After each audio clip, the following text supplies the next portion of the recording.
Assalamualaikum warahmatullahi wabarakatuh. Alhamdulillah, syukurillah, la hawla wa la quwwata illa billah. Asyhadu an la ilaha illallah wahdahu la syarika lah, asyhadu anna Muhammadan abduhu wa rasuluh.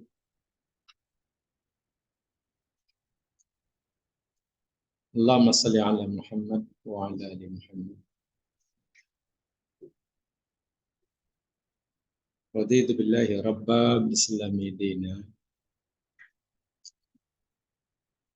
wa bi Muhammadin nabiyya wa rasul.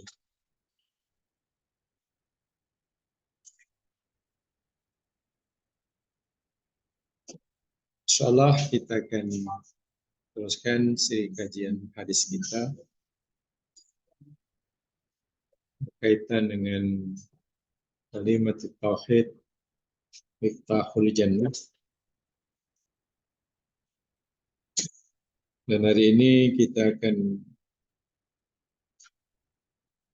baca hadis yang ke-6. Lihat dalam notanya, kita akan baca hadis yang ke-6.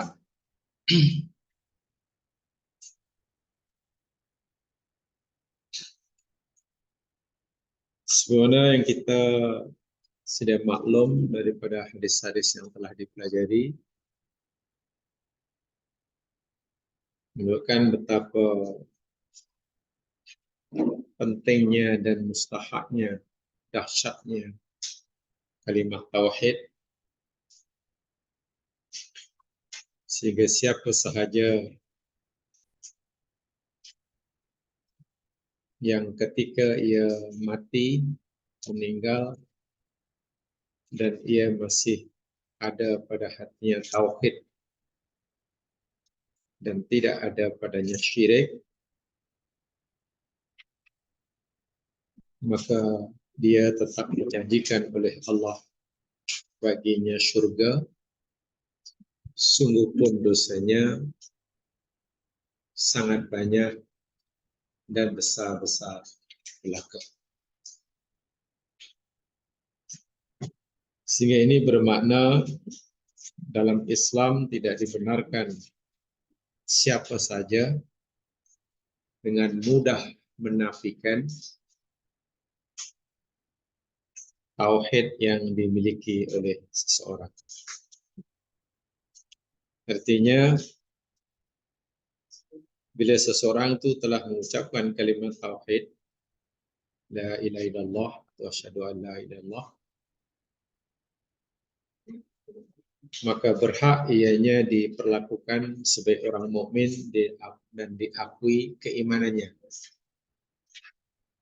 Sehingga haram dibunuhnya, haram dicedekkannya, haram dirampas hartanya, haram dicemar harga dirinya. Sungguh pun mungkin orang yang mengucapkan kalimat tauhid tadi hanya pura-pura. Hanya pura-pura. Maknanya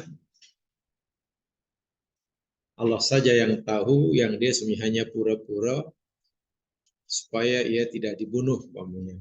Atau dalam bahasa agama, mungkin ia hanya sebagai orang munafik.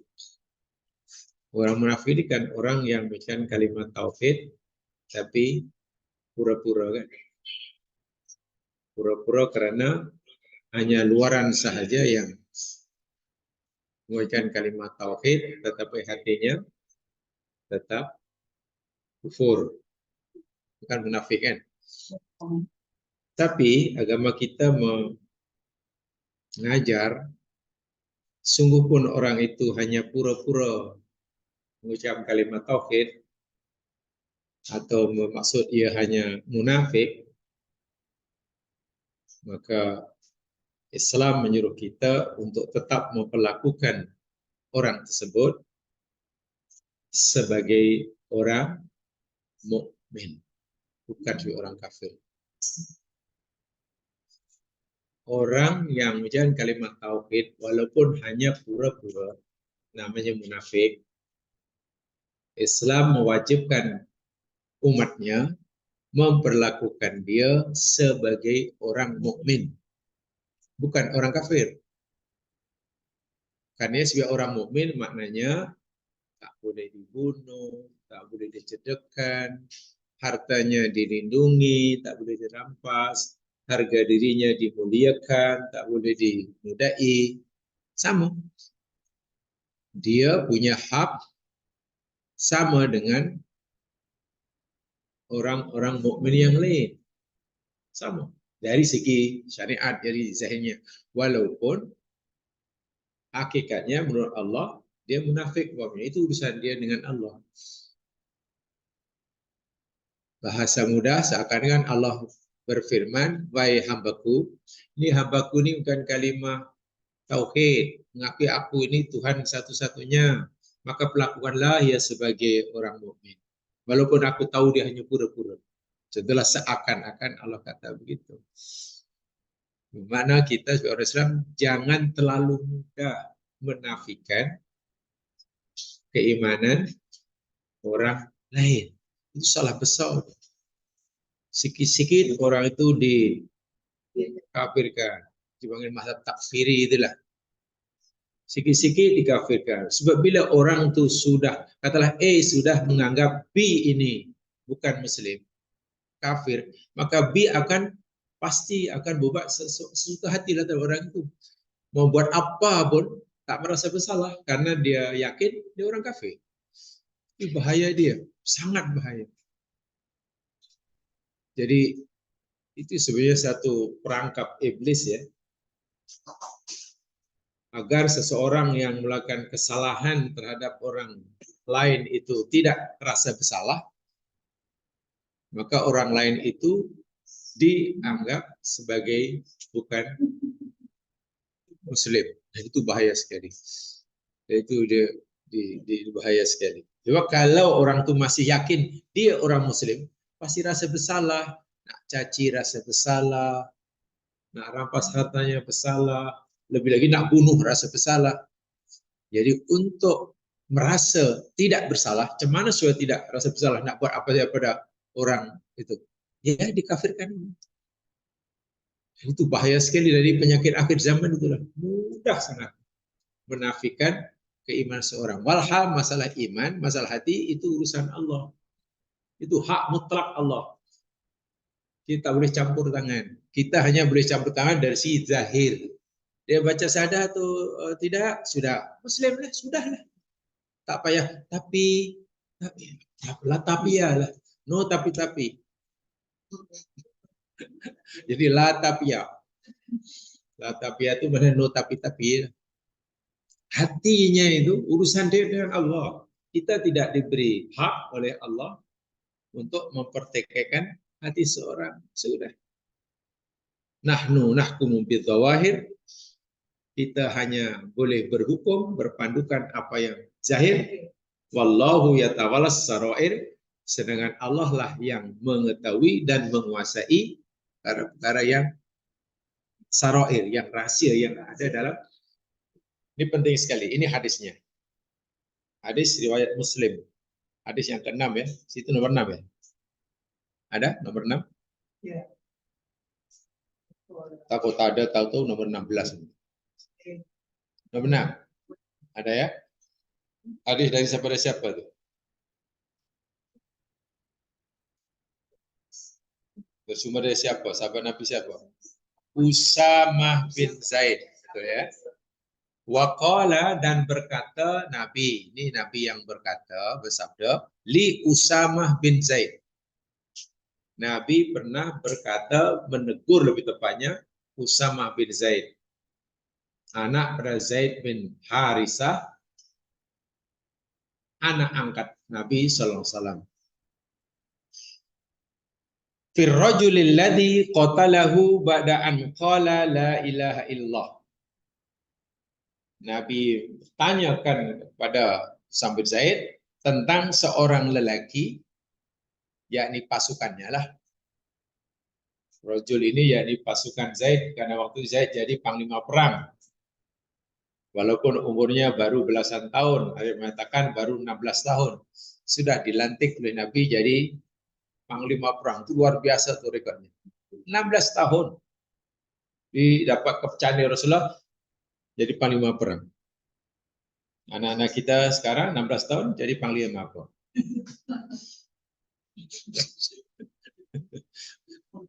Wah, Zaid tak pernah BSPM. Usamah dia tak pernah ada SPM.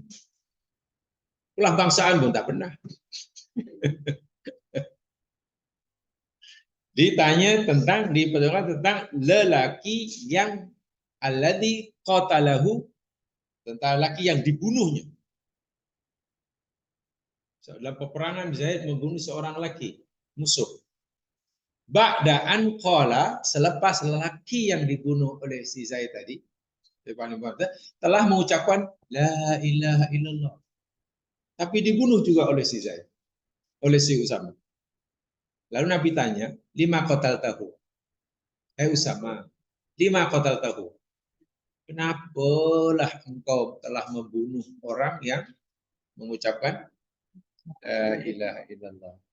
Qala, si Usama jawab, ya Rasulullah, auja'a fil muslimin wa qatala fulanan wa fulanan wa samma lahu nafaran wa inni hamaltu alaihi.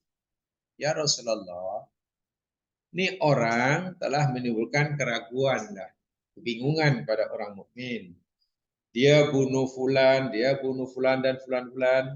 Wa samma lahu nafaran, dan telah menamakan baginya ada satu kumpulan, wa ini hamaltu alaihi, dan aku bertanggung jawab terhadap perbuatan itu.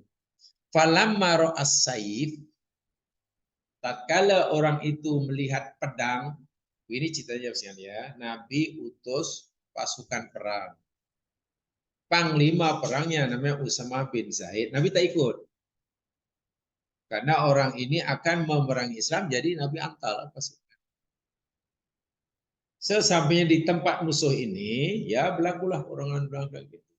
Tiba-tiba ada orang yang ditemui oleh tentara Zaid mengucapkan la ilaha illallah, bahkan bagi salam kepada tentara Islam. Jadi Zaid sebagai panglima perang bingung. Tentara Islam, cepat nih. Kita disuruh Nabi untuk memerangi kaum ini, dan kita telah perang yang kita bunuh. Tiba-tiba, kenapa tiba ada orang datang mereka yang mengucap la ilallah? Apa pasal tiba-tiba mengucap la ilallah ini? Itu pun selepas dia melihat pedang yang kami.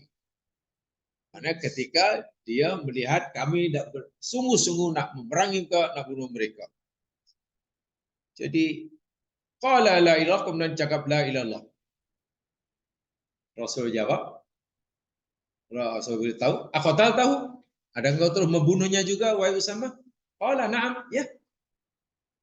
Membunuh ya Rasulullah dia. Qala fa kaifa tasna'u bila ilaha illallah?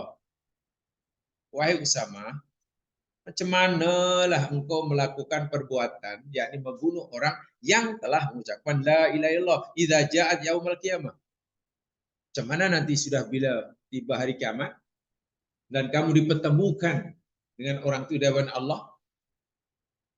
Apa jawaban kamu jika Allah tanya, sama, kenapa kamu bunuh hambaku yang telah mengucapkan kalimah la ilaha illallah? Maknanya membunuh sama muslim kan tuh? Kiranya begitu. Jadi dikata, qala ya Rasulullah, istaghfirli ya Rasulullah, pohonlah keampunan bagiku. Qala, Nabi bersabda, wa kaifa tasmu bila ilallah idza ja'at yaumul qiyamah, diulangi sekali. Qala faja'ala la yaziduhu ala ayyaqula kaifa tasmu.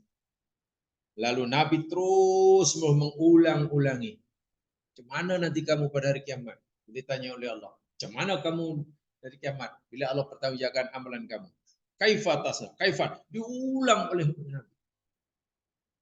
Sehingga Zaid merasakan waktu itu seakan-akan aku belum muslim. Karena Nabi akan tanya, macam mana nanti kalau kamu jumpa Allah? Dan ditanya, pasal apa kamu bunuh orang yang kalimah la ilaha illallah? Rupanya di dalam riwayat yang lain ya mas sekalian, Nah, tengok ya di bawah itu. Sebelum saya bacakan ayatnya.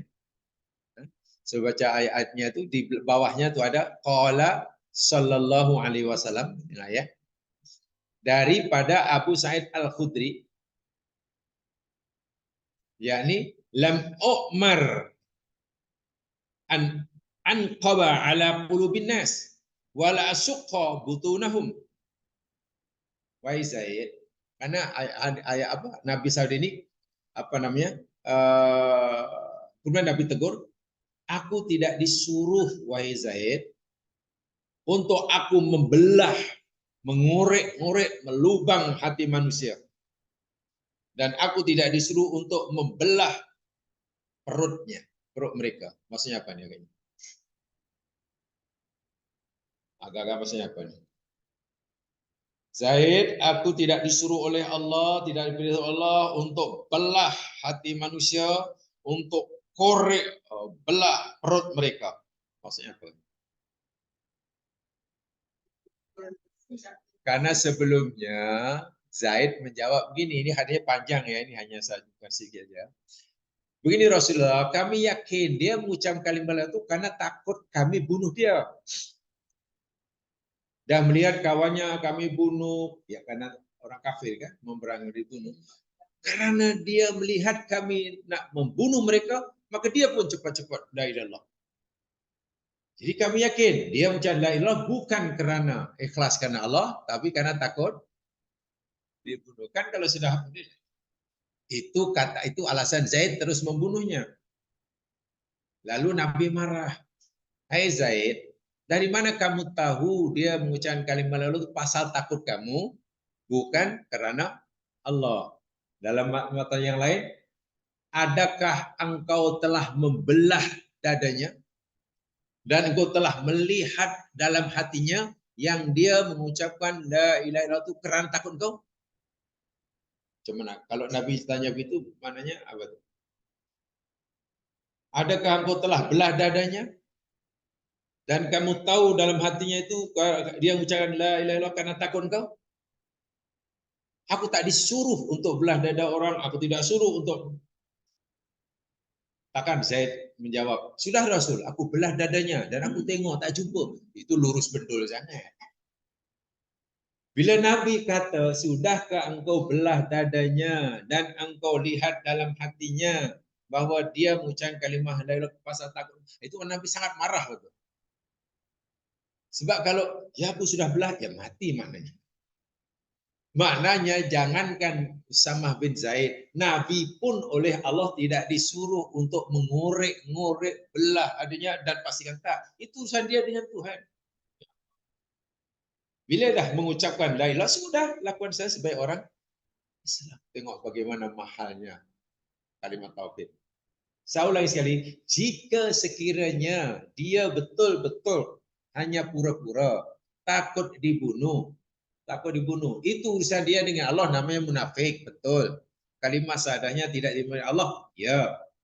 Tetapi di dunia atau dari segi zahir, dari segi syariah, orang ini wajib diperlakukan sebagai orang mukmin. Itu saja. Urusan dia tipu-tipu, munafik atau tidak, itu urusan dia dengan Tuhan. Sudah. Itu saja yang dimaksudkan.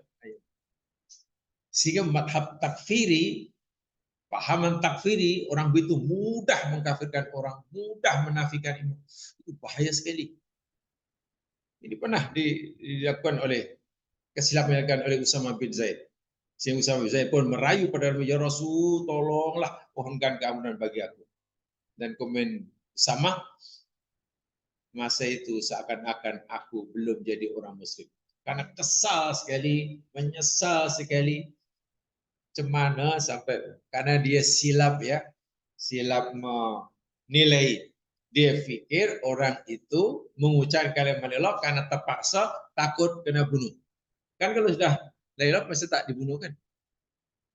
Tapi rupanya tak tenang hati si Zaid. Apa kata Nabi ini? Sebenarnya selari dengan firman Allah dalam surah An-Nisa ayat 90 apa tuh? 4. Tuh. Dalam nota itu sudah ada tuh, saya tulis. Tengok dalam surah An-Nisa 94.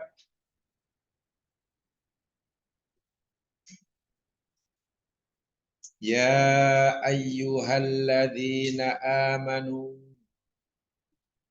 Wahai orang-orang yang beriman, idza darabtum fi sabilillah, apabila kamu berjalan di jalan Allah. Maksudnya ini keluar berperang di jalan Allah itulah, macam sama tadilah. Keluar ke medan perang nak melawan musuh, fatabayyanu, Allah kata. Maka kaji selidik atau cari keterangan yang pasti. Tabayun, tabayun. Tabayun bahasa Arab namanya.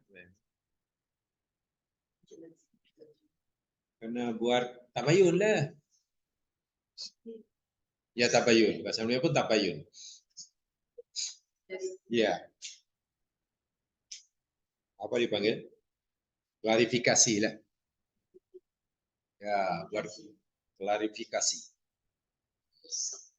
Buat pengesahan betul kita betul, jangan main hantam kromo saja. Cari kepastian. Oh, ya betul. Oh, rupanya salah. Mana tahu itu hanya berita bohong. Tengok Quran lah.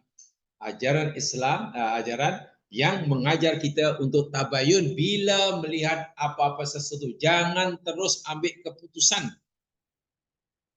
Tapi zaman akhir zaman ini, dengan kecanggihan teknologi komunikasi, berita-berita bohong, berita-berita hoax, fake news, surat layang, apalagi kabar angin. Namanya kabar angin. Nama saya kabar angin. Terus diyakini benar lalu dihibahkan. Dosanya besar, sangat besar. Ya. Menyampaikan berita-berita bohong yang apatah lagi biar ia melibatkan individu dan akan mencemarkan nama orang itu. Sangat besar. Tapi akhir zaman ini macam benda itu macam biasa, macam tak ada apa-apa. Dah selesai. Wah itu di audit di akhirat nanti. Dan auditnya teruk tuh. Karena masalahnya sama manusia. Kalau kesalahan pada Allah kan hanya perlu astagfirullahaladzim terus. Itu sangat. Dan itulah fin akhir zaman yang Nabi pernah ingatkan. Bila orang sudah, tabayun itu penting. Tabayun. Bila kamu jumpa di medan perang, dan kamu nak beringi musuh, tiba-tiba di pihak musuh ada seorang yang mengucapkan La ilaha illallah atau ya tabayun dulu, jangan terus kamu panggal lehernya. Jangan kamu terus berkesimpulan bahwa dia itu mesti pura-pura. Takut kami perangi, takut kami rampas hartanya. Wala taqulu, tengok. Dan jangan kamu wahai orang beriman berkata liman alqa ilaikumussalam, kepada orang yang menyampaikan, memberikan kepada kamu salam. Orang tadi rupanya assalamualaikum, bagi salam kau datang dari Islam. La ilaha illallah, dia Muslim kan?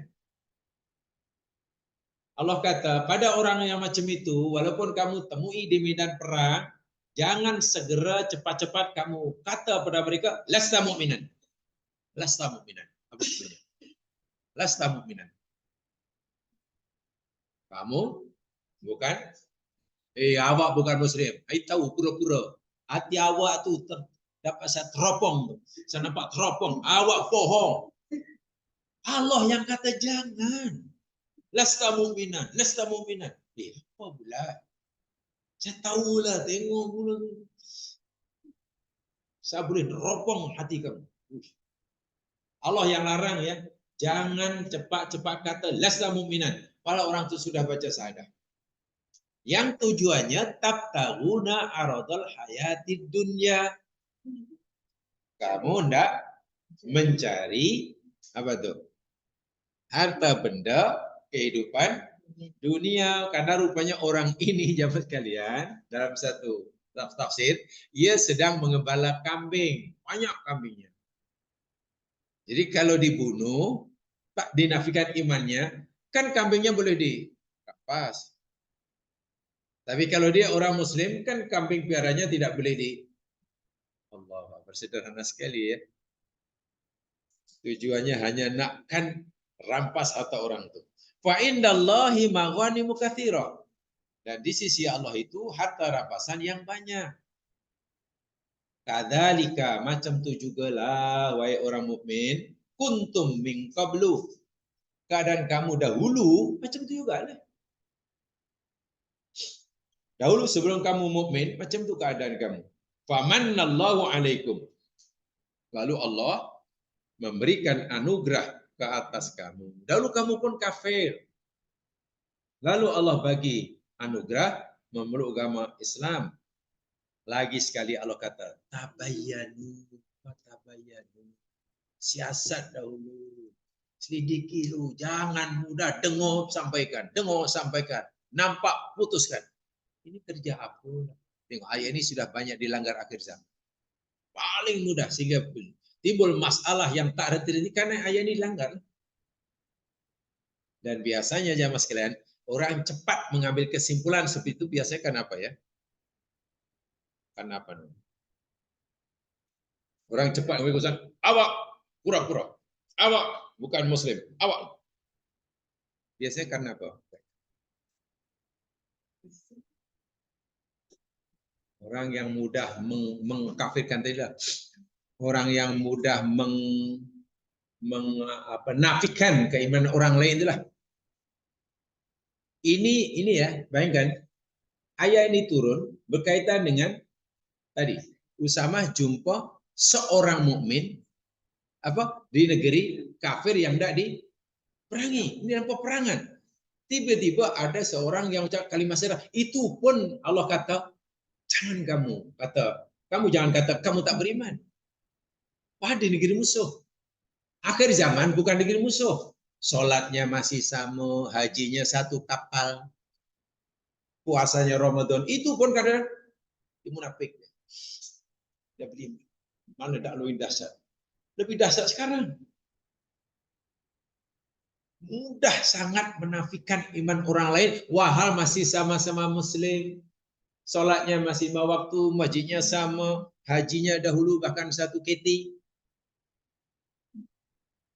Ini tidak jumpa di negeri kafir yang sedang tidak diperangi.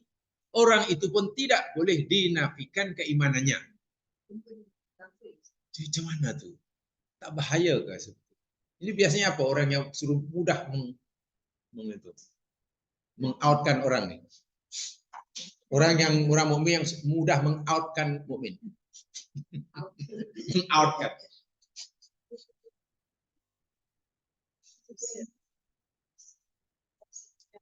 Apa tuh dalam ada orang ini mesti ada penyakit ya. Orang mudah menyalahkan orang, merasa dia paling benar, merasa dia betul, yang tak sama dia salah. Itu ada penyakit. Apa tuh kalau apa tuh dokter penyakit kalau istilah? Tak, orang yang merasa paling benar sehingga tak sama dengannya salah dan di inilah.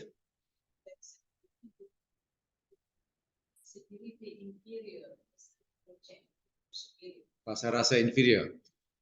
Atau bukan karena terlalu, kalau dalam bahasa Arab namanya al-wahmul azim namanya. Penyakit itu namanya al-wahmul azim. Al-wahmul azim. Apa istilahnya saya lupa. Grandiose delusion. Delusi grando apa grando atau grand kan besar. Grandiose delusion. Jadi orang yang ada perasaan merasa dirinya paling benar, paling hebat, paling apa, sehingga siapa saja yang tidak sependapat dengannya dianggap, wah itu bahaya sekali. Jadi mudah menzalimi orang, mudah menyalahkan orang, mudah mengoutkan orang, bahkan mudah mengkafirkan orang. Karena merasa dirinya paling ya grandiose delusion. Delusi yang paling grandiose. Jadi hayalan, al-wahmul azim kalau dalam psikologi Arab. Itu bahaya, sangat bahaya. Akhir zaman ini banyak menimpa orang Islam Muslim. Sehingga sama Islam saling sama. Walhal belum tentu orang yang berbeza pendapat itu salah. Sesuatu pendapat salah bila bercanggah dengan Quran hadis. Betul ya? Pendapat yang salah itu jika pendapat itu bercanggah dengan Quran hadis. Oke. Tapi kalau pendapat seseorang kata pendapat A banyak, hanya berbeza dengan pendapat B, belum tentu salah. Tapi karena B ini dijangkiti penyakit al-wahmul azim, al-wahmul azim bahasa Arab. Wahmul azim.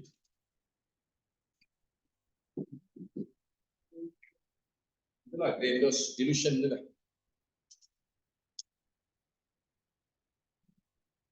Dia menilai orang itu salah atau betul bukan berdasarkan tandanya bukan hadis. Selagi pendapat dia tentang Islam tidak sama dengan pendapat saya tentang Islam, salah. Itu bahaya tak bahaya? Dia ada pendapat tentang Islam, itu pendapat Islam gini. Dia pendapat Islam gini. Tapi dia menilai mana yang betul, yang betul yakni bila pendapat dia tentang Islam, bila pendapat dia tentang hadis, bila pendapat dia tentang ayat Quran sama dengan pendapat saya tentang Quran. Kalau tak sama, salah. Bahaya kan?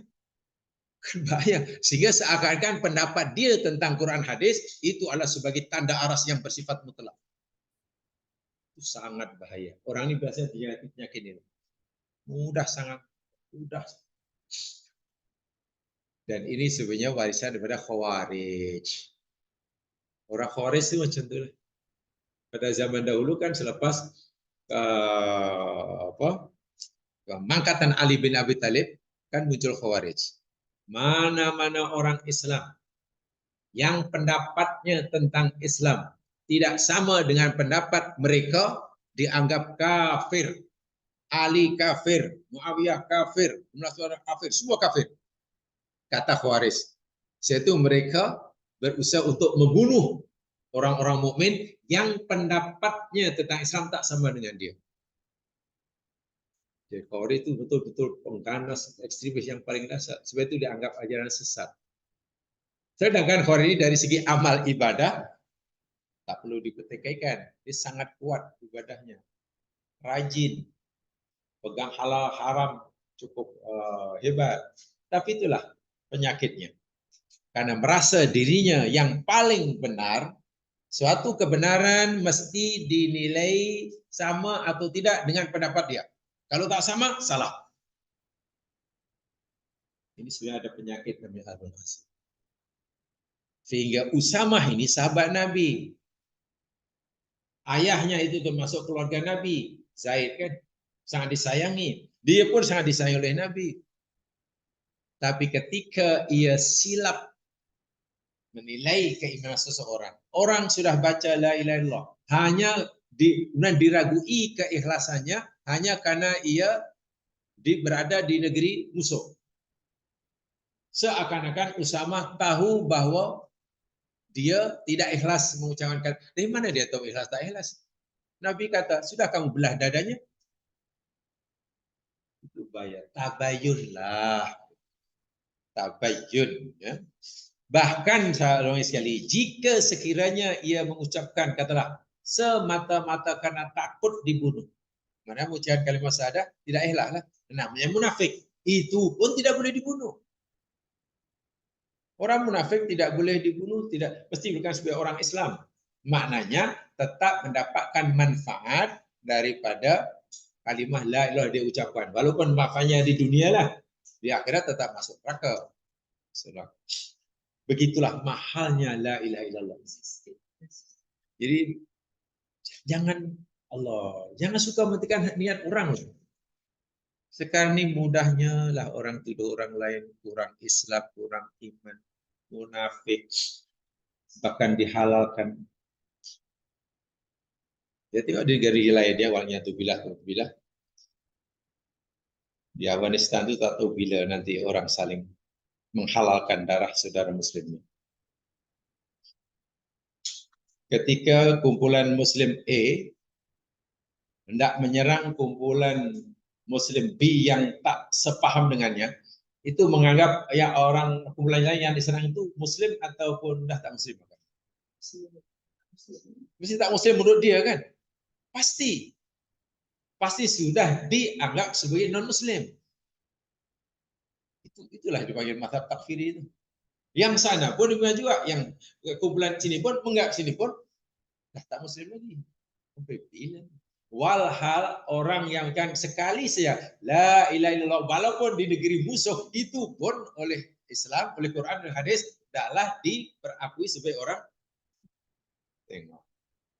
Huru hara dunia Islam itu karena terlalu apa ya? Ya yang pasti Allahul Azim lah. Merasa paling benar. Islam yang lebih benar, yakni Islam pahaman aku yang tak sama dengan pahaman saya salah. Ya, usulan diri saudara. Ya istilahnya seperti itu. Itulah. Yang saya tahu Gredos Delusion. Ya. Yang kita kata orang Syiah tu. Tak betul. Begini ya mas sekalian ya, kalau dikatakan manusia itu tak ada yang salah, itu mustahil. Karena manusia yang tak punya kesalahan itu hanya para nabi dan rasul. Jadi kalau kita kata selagi orang itu mengucapkan kalimah la ilaha illallah, maka ia orang Muslim. Walaupun mungkin melakukan banyak dosa besar. Selagi dosa besar yang dilakukan itu bukan termasuk dosa besar yang boleh membatalkan. Nah, itu saja kaidah dia. Tapi kadang kita ini berfikirnya terlalu umum. Bagi ahli sunnah wal jamaah, cara pikirnya kami adalah benar. Syiah adalah sesat. Syiah pun berfikir begitu juga. Syiah secara umum kami adalah benar. Sunni adalah. Jadi berfikirnya hitam putih itulah yang saya tak setuju. Saya bukan pembela Syiah atau ini. Yang benar-benar, yang salah-salah. Coba apa kita fikir mungkin semua ahli sunnah itu betul dan tak ada salah. Boleh terima itu? Semua ahli sunnah itu betul dan tak ada silapnya. Tak juga kan. Nah itu. Jadi Islam sebenarnya sangat mudah. Selagi orang itu mengucapkan kalimah la ilaha illallah, ikhlas karena Allah, hingga mati tidak terbatal, sebesar manapun dosanya, ia tetap mendapat jaminan surga. Walaupun mungkin sekian triliun tahun dalam neraka. Itu hadis lah dapat itu. Tapi kita ini kadang menyesatkan orang, kita bagi nama dahulu. Kebanyakan orang mungkin bikin bila sebut Syiah pasti neraka semuanya. Ya itu bagi saya cara begitu. Orang yang masuk neraka ini orang yang kekal dalam neraka ini orang yang tak ada la ilaha illallah, itu saja. Siapa yang tidak punya la ilaha illallah ketika mati kekal dalam neraka, itu betul. Siapa yang punya la ilaha illallah hingga mati tak terbatal dijamin surga walaupun mungkin terpaksa triliun tahun dalam neraka. Itu yang kita pelajari. Ya, itu yang kita pelajari. Jadi tak boleh memberikan apa ya satu. Ya katalah contoh orang ini. Ucap kalimah la ilaha illallah dan ikhlas katalah. Sebelumnya dia kafir. Selepas itu katalah tak melakukan apa yang diperintah oleh agama. Tak meninggalkan apa yang dilarang oleh agama. Tapi la ilaha illallah ikhlaskan Allah hingga mati dia tidak terbatal.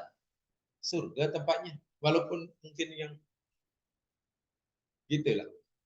Ustaz, tak mesti dia la ilaha illallah Muhammad Rasulullah. Ya, No, just la ilaha illallah. ya, asal mengakui. Paling tidak la ilaha illallah. Sebab Syiah dia kalau ayat dia tu kan dia tak baca. Ya, Syiah ada macam-macam ya. Ada yang baca tapi ada tambahan. Yakni wa ali. Tambah macam itu. Mengakui Nabi Muhammad sebagai nabi dan juga mengakui Ali sebagai pewaris tunggal. Itu yang ketara sekali. Adapun yang Rafidhah, orang Rafidhah yang batal sahadahnya. Karena Rafidhah meyakini walaupun Allah dia meyakini Allah itu Isa, Syiah Rafidhah paling ekstrim itu tidak mengakui Nabi Muhammad sebagai nabi. Karena Syiah Rafidhah dahulu Jibril itu silap alamat. Salah mengantarkan surat daripada Allah. Sebabnya surat itu wahyu diberikan pada Ali, diberikan Muhammad. So silaplah, sepatutnya Ali lah yang jadi Nabi. Kata Rafidhah, itu jelaslah batal sahadahnya. Ya, itu Syiah Rafidhah. Syiah ini jangan dianggap satu kumpulan saja ya. Banyak mazhabnya yang sebenarnya. Bahkan yang paling sederhana, mirip sekali dengan Ahli Sunnah wal Jamaah. Hanya kita tak tahu yang majority di Iran contohnya atau di Irak yang mana kita tidak tahu. Itu perlu kajian atau perlu duduk di sana selama 9 tahun lah. Baru tahu. Saya sebenarnya tidak dilatih untuk berpikir atau menilai seorang itu tanpa mengetahui. Jadi kalau saya tanya macam mana pendapat tentang Syiah Iran, saya tidak bisa dijawab. Karena saya tidak tahu.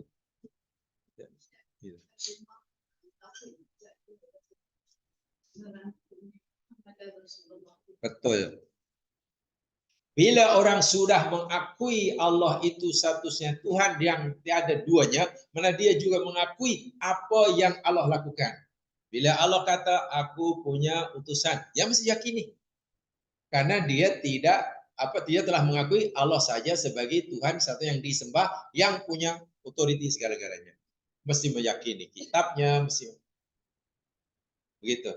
Itu sebenarnya konsekuensi logis lah daripada ucapan itu. Bukan konsekuensi logis, ya mesti mengakui sebenarnya. Ya contoh ini. Dia baru ucap la ilaha illallah, dibunuhnya, marah Nabi. Kau bunuh ni macam mana? Yalah, dia mengucapkan karena takut kami ya Rasulullah. Macam mana kamu takut dia? Kamu tahu yang dia takut kamu? Sudahkah kamu belah dadanya? Sudah kamu buka perutnya dan kamu nampak dalam hatinya? Kan Nabi sangat-sangat.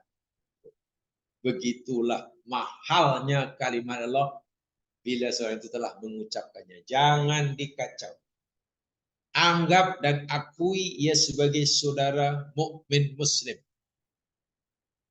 Walaupun jika katalah belum melakukan apa yang Allah suruh dan belum tinggal apa yang Allah tegak. Syaratnya sahadahnya tidak terbatal. Itu saja. Cuma kalau syarat batal maknanya bukan mukmin lagi, namanya kafir lah. Itulah panduan yang diberikan oleh Islam. Jadi terlalu mudahlah menafikan iman orang, mengkufurkan orang begitu. Sehingga Nabi kapan bersabda ya, sesiapa mukmin yang mengkafirkan saudara muslimnya, man kaffara musliman, siapa yang mengkafirkan saudara muslimnya dan ia ternyata tidak kafir, maka tuduhannya akan kembali pada diri. Itu berat sekali. Maksud kembali kepada itu maksudnya macam mana ya? Muslim lalu mengkafirkan B Muslim. Ternyata tuduhan ini tak betul.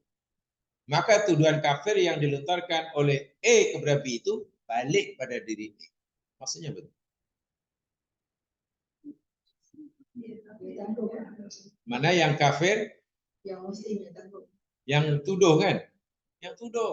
Kafir yang tuduh. Sama ada kafir di situ maknanya membatalkan sahadahnya atau kafir di situ maknanya dia tadi telah melakukan perbuatan kufur. Itu yang pasti. Mengkufurkan B. Ternyata B ini bukanlah orang kafir. Hanya karena B benci gamanya, maka tujuan itu kembali kepada diri A. Sama kembali pada itu maksudnya E yang benar-benar kafir atau E sebenarnya telah melakukan kerja kafir. Jadi mengkafirkan orang yang ternyata bukan kafir itu perbuatan kafir, itulah maksudnya. Tapi jangan salah paham. Malam yukaffir kafiran fahuwa kufrun. Siapa yang tidak mengkafirkan orang yang nyata-nyata kafir menurut Allah, maka dia kafir. Siapa yang tidak mengkafirkan orang yang nyata-nyata kafir menurut Allah, maka dia kafir. Maksudnya seperti itu. Baik, orang Nasrani menurut Allah kafir ke tak kafir? Nasrani, Kristen. Betul? Menurut Allah orang Nasrani kafir ke tidak? Ingat ya, dalam Islam hanya ada 3. Mukmin, kafir, munafik. Nah, itu saja. Allah bagi manusia dalam Quran itu hanya ada 3, itu awal surah Al-Baqarah. 1 mukmin, 2 kafir, 3 munafik. Nah, sekarang Nasrani, itu masuk yang mana nih? Mukmin, kafir, munafik. Yakin? Yakin.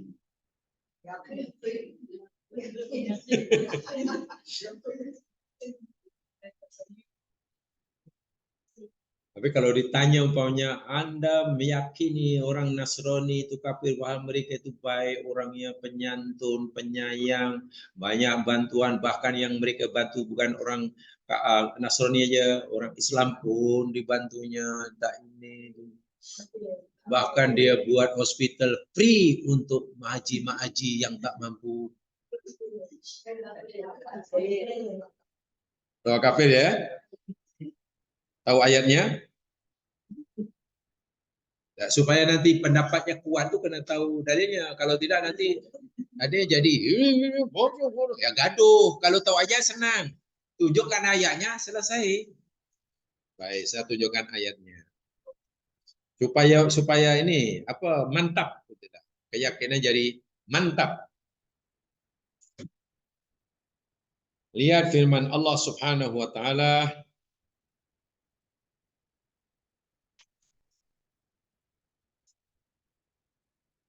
di dalam surah Al-Maidah.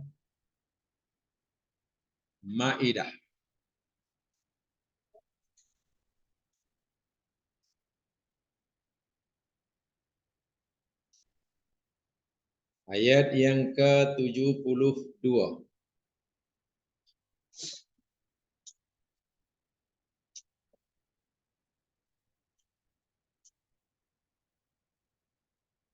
Ya, dan rekodkan supaya nanti bila kita cakap macam itu terus tunjukkan ayatnya. Jangan tapi saya pernah ingat tu, pernah tahu tak mana. Itu tak jadi lagi. Ya, saya pernah tahu tapi sekarang lupa tak tahu lah mana. Saya pernah dengar lah orang cakap itu. Itu bukan belum mantap agamanya. Laqad kafara, demi sesungguhnya telah kufur. Ya, telah kafir. Alladzina, orang-orang yang qalu, mereka berkata, maknanya berkeyakinan. Qalu bukan hanya bercakap, tapi qalu berkeyakinan. Innallaha, sesungguhnya Allah, huwa, dia Allah, Al-Masih ibnu Maryam, adalah Al-Masih, yakni Isa, anak Maryam. Siapa saja yang kata, yang berkeyakinan, yang berpendapat bahwa Allah itu Isa, Isa itu Allah, maka orang itu kafir. Ini ayatnya. Baik, orang Nasrani memandang, melihat Nabi Isa itu sebagai apa? Sebagai utusan Allah atau anak Allah? Atau lagi sebagai, dulu pernah saya sampaikan, Orang Nasrani melihat Nabi Isa itu ada 3 pendapat di kalangan mereka. Pertama, ada kumpulan Nasrani melihat Isa itu, ini dia. Isa itu Allah, Allah itu Isa. Itu pendapat pertama. Ini Allah yang cipta, bukan pesara yang cakap. Menurut Allah, pendapat Nasrani tentang Nabi Isa itu ada 3. Ketiga-tiganya itu semua kafir lah. Ada kumpulan madhab Nasrani yang kata Isa itu Allah, Allah itu Isa. Jadi tak ada bezanya. Jadi bukan lain, bukan Allah lain, Isa lain. Isa Allah, Allah itu Isa. Hanya ini, kalau tidak menjelma, kalau dia gaib, Allah lah. Tapi kalau menjelma menjadi bentuk yang boleh lihat, jadi Isa. Jadi Isa itu menurut pandangan mereka yang pertama ini jilmaan Allah. Bukan anak, jilmaan. Itu kufur tak kufur agaknya. Kalau macam itu kufur tak kufur. Kufur kan? Jelas kufur lah. Nah, itu sebiji macam apa namanya? Orang Hindu yang rusak katakan itulah. Orang Hindu pun kata begitu juga. Orang Hindu Tuhannya ada berapa ya? Tuhan orang Hindu yang Tuhan yang besar-besar lah. Ada 3. Satu Brahma. 2 Siva. 3 terbalik Brahma, Wisnu, Siva. Kalau orang Kristen ada 3 Tuhan jadi 1, 1, 3 namanya Trinity. Orang Hindu ada 3 Tuhan namanya Trimurti.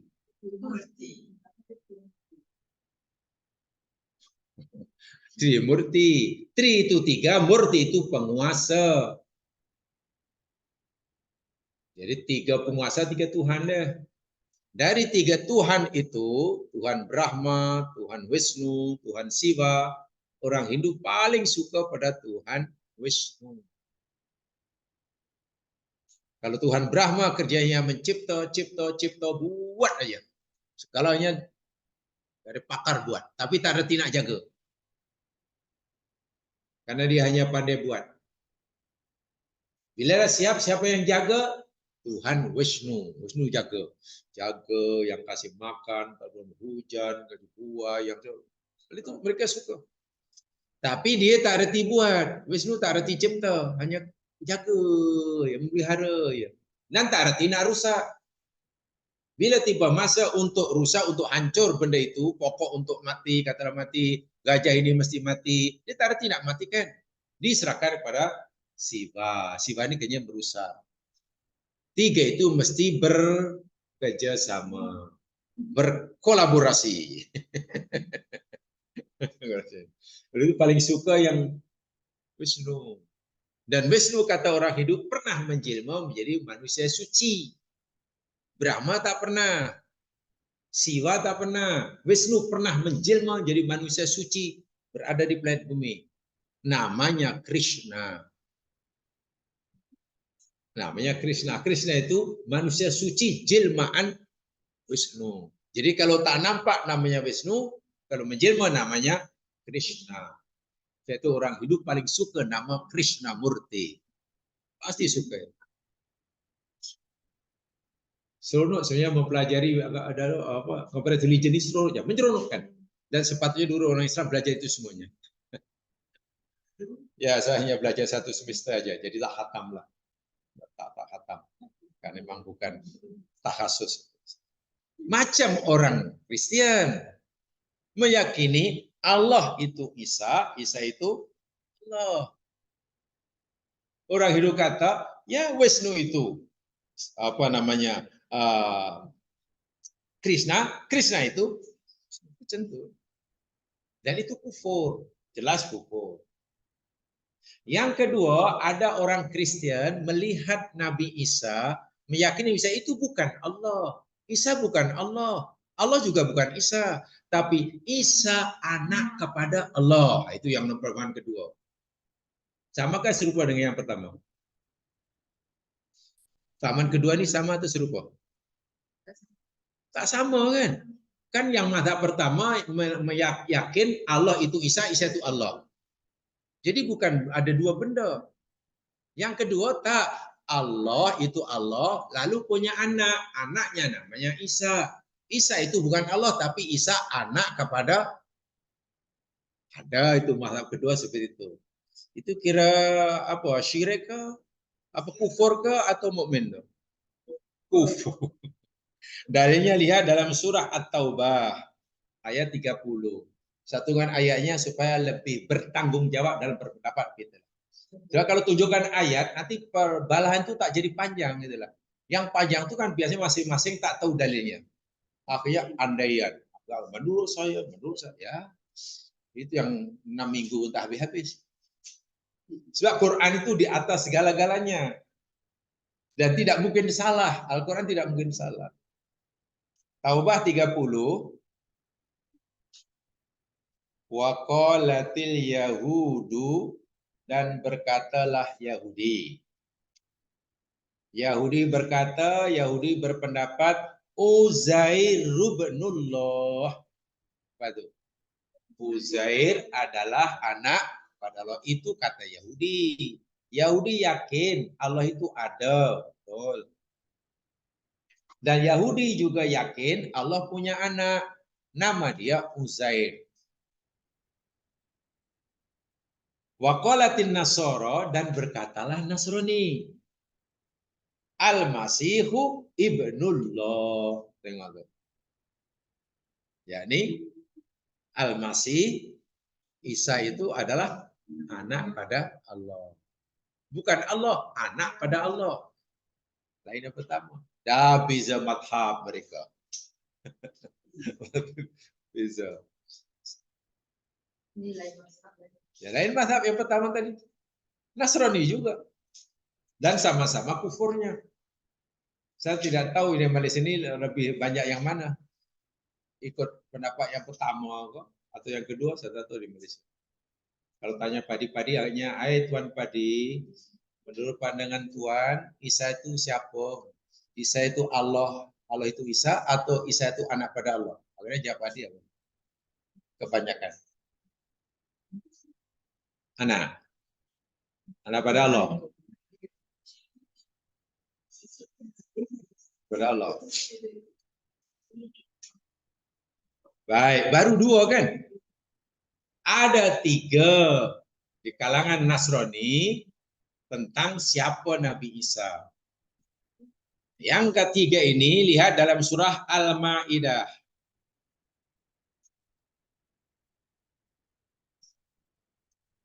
Ayat 116.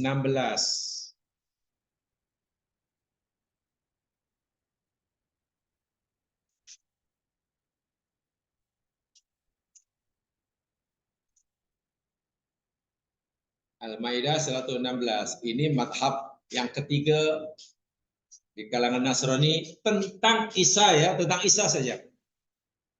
Jadi mereka tidak sekata semua yang sedang. Dan ketiga-tiga itu semua kafir belaka. Wa id qala Allahu, dan ingatlah ketika Allah berfirman. Betul ya? Nanti ini berlaku di akhirat nih. Ayat ini Allah cerita apa yang berlaku di akhirat nanti. Nabi Isa dihadapkan di hadapan Allah. Lalu Allah tanya kepada Nabi Isa, kalau bahasa kita tabayun lah, tapi Allah tak mungkin lah tabayun.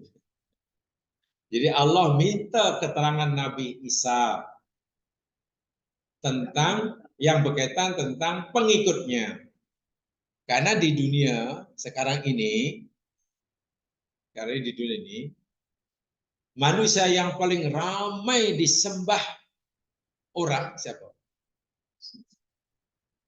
Di dunia ini, siapa manusia yang paling ramai disembah oleh manusia sebagai Tuhan? Isa kan? penyembah Nabi Isa ini lebih ramai dari penyembah lembu jam sekalian. Iya. Daripada dahulu sampai sekarang, tengoklah dan berjuta, berbilion jumlahnya. Makin bertambah-tambah. Karena ramai orang yang menyembah Nabi Isa. Nanti Nabi Isa ditanya oleh Allah di akhirat. Dihadapkan kepada Allah, lalu disaksikan oleh semua orang Nasrani khasnya. Termasuk padi-padi mereka, termasuk pop yang keberapa. Sekarang pop yang keberapa? Tak tahu ya. Pop. Paus Yohanes Paulus sekarang ini lah. Pope John Paul yang sekarang. Benedict apa namanya itu. Tak tahu kan? Datangkan nanti. Biar dengar sendiri apa kesaksian Isa yang dahulu disembah hingga mati ini. Allah tanya, wahai Isa ibnu Maryam, kata Allah, a'anta qulta linnas, adakah engkau pernah berkata kepada manusia yakni umatmu, ittakhiduni wa ummiya ilahaini min dunillah. Apa artinya? Jadikan olehmu akan aku, wahai manusia, dan juga ibuku sebagai dua Tuhan selain Allah. Allah tanya ini nanti, Isa, ramai dahulu hambaku menyembah kamu sebagai Tuhan. Aku nak tanya pada engkau, tolong jawab kuat-kuat, terang-terang, biar didengar oleh nih pop pop pop pop dan pop pop pos pos nih, biar dengar semuanya. Mereka sembah kamu sebagai Tuhan selain aku. Mereka sembah ibumu sebagai Tuhan selain aku nih. Kamu ke yang suruh? Allah tanya pada Nabi Isa, adakah kamu yang menyuruh mereka menyembah kamu? Cuman Nabi Isa jawabnya, kalau mereka nih yakin kamu nih Tuhan.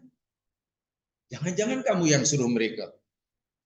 Nabi Isa terkejut ya Mas dan qala, berkata Isa, subhanak, maha suci Engkau ya Allah, ma yakunu li an aqula ma laisa li bihaq. Tidak seyogianya, tak ada layak bagiku, tak ada hak bagiku ya Allah untuk berkata sesuatu yang aku tak ada hak. Apa hak aku untuk menyuruh mereka sembah aku? Apa hak aku untuk mengaku aku ini Tuhan selain engkau? Aku tak ada hak untuk itu ya Allah. Aku tidak ada hak untuk disembah. Aku tak ada hak untuk menyuruh manusia sembah aku. Sebenarnya Nabi Isa telah berlepas tangan. Betul ya? Mendengar ini macam mana? Pop-pop waktu itu. Terbelia ataupun sujud syukur? Lah, masalah apa? Lalu kenapa dahulu kami mati-matian? Depannya hanya ada neraka dan surga. Dia sudah dilalui alam kubur sudah. In kuntu qultuhu, kata Nabi Isa. Ya Allah, jika aku pernah mengatakannya, jika aku pernah menyuruh manusia menyembah aku, faqad alimtah, sungguh engkau telah mengetahuinya. Kalau betul lah aku menyuruh mereka, ya Allah, walaupun secara langsung, tak langsung, kau sembunyi, kata pasti engkau tahu ya Allah. Pasti. Karena ta'lamu ma fi nafsi, engkau mengetahui apa yang ada dalam diriku, wala a'lamu ma fi nafsik. Sedangkan aku tidak mengetahui apa yang pada diri engkau. Innaka anta alamul ghuyub. Sesungguhnya engkau ya Allah, engkau lah yang maha mengetahui yang. Lalu keputusannya apa? Isa kata, ma qultu lahum illa ma amartani bi. Apa artinya itu? Ayat selepasnya itu. Ma qultu lahum, aku tidak berkata kepada mereka, ya Allah, aku tak pernah suruh mereka illa ma amartani bi, kecuali apa yang engkau perintahkan kepada aku dengannya. Aku tak pernah suruh mereka, aku tak pernah arahkan pada mereka, kecuali apa yang kau perintahkan pada aku untuk aku sampaikan pada mereka. Dan apa yang kau perintahkan pada aku, untuk aku perintahkan mereka itu ani'budullaha rabbi wa rabbakum. Sembahlah oleh kamu akan Allah. Allah itu Tuhanku dan Tuhan itu yang aku suruh mereka. Aku tak pernah kata sembahlah aku, tak. Aku suruh mereka sembahlah Allah. Allah itu Tuhanku dan Tuhan kamu. Dan Nabi Isa berani memberikan kesaksian, memberi jaminan. Jaminannya ini, wa kuntum alaihim wa kuntu alaihim syahidan. Dan adalah aku menjadi saksi atas mereka. Maknanya Nabi Isa berani beri kesaksian bahwa kaumnya hanya menyembah Allah sahaja, tidak menyembah Nabi Isa. Madum tu fihim. Madum tu fihim. Selama mana aku bersama mereka. Maknanya selama Nabi Musa hidup di tengah mereka, tak seorang pun daripada kaum Nasrani yang menyembah Nabi Isa. Semua sebalok ini pengakuan Nabi Isa. Aku pastikan ya Allah, tak ada seorang pun yang sembah aku. Semasa aku masih hidup di tengah mereka.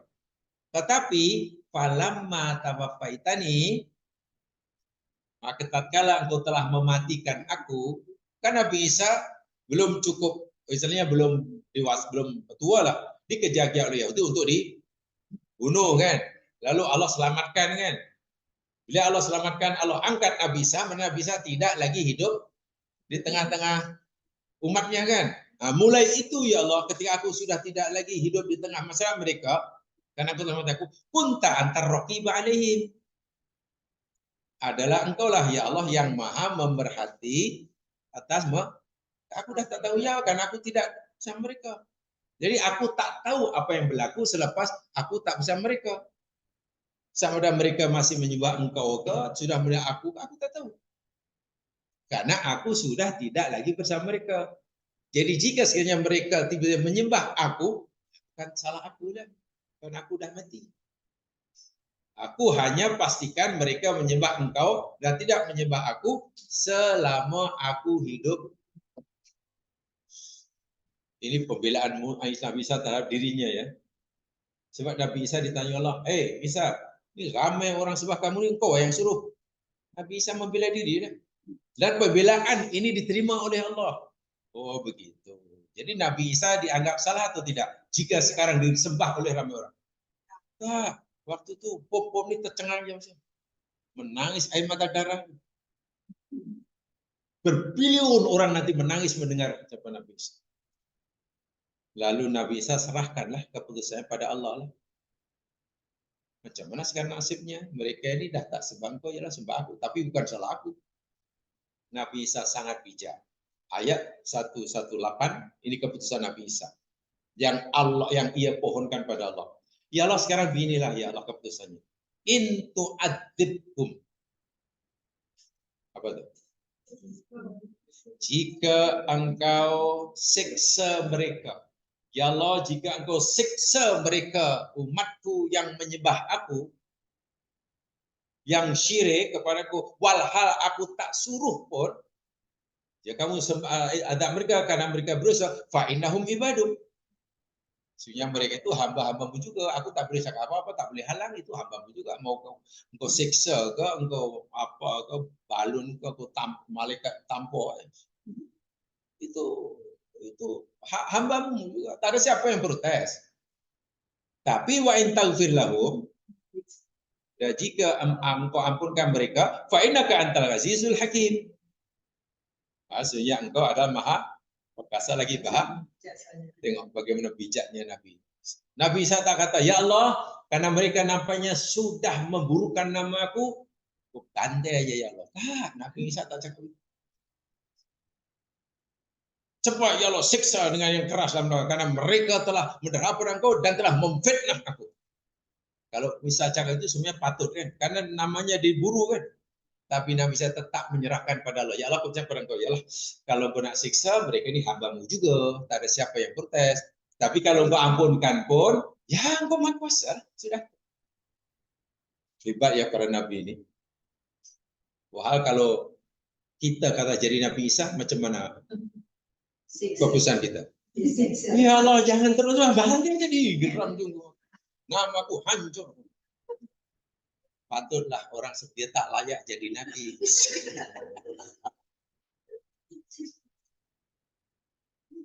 Nabi Muhammad pergi ke Taif, dibantai oleh orang Taif, cedera Nabi.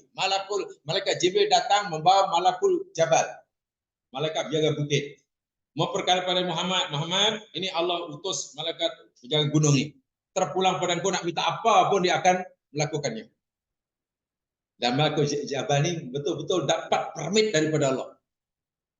Muhammad, aku suruh Allah, terserah pada kamu. Kalau kamu suruh aku angkat bukit Taif, empat pada orang yang terhaka itu, aku lakukan sekarang. Nah, buat malah kalau bahkan Nabi cedera tuh, dihalau. Nabi kata, oh tidak, aku tidak begitu. Jangan lakukan, wahai malakul jabal. Ini arju ayah ruja. Sesungguhnya aku berharap akan keluar min aslabihim, daripada tulang-tulang rusuk mereka, man ya'budullaha, orang yang akan menyembah engkau.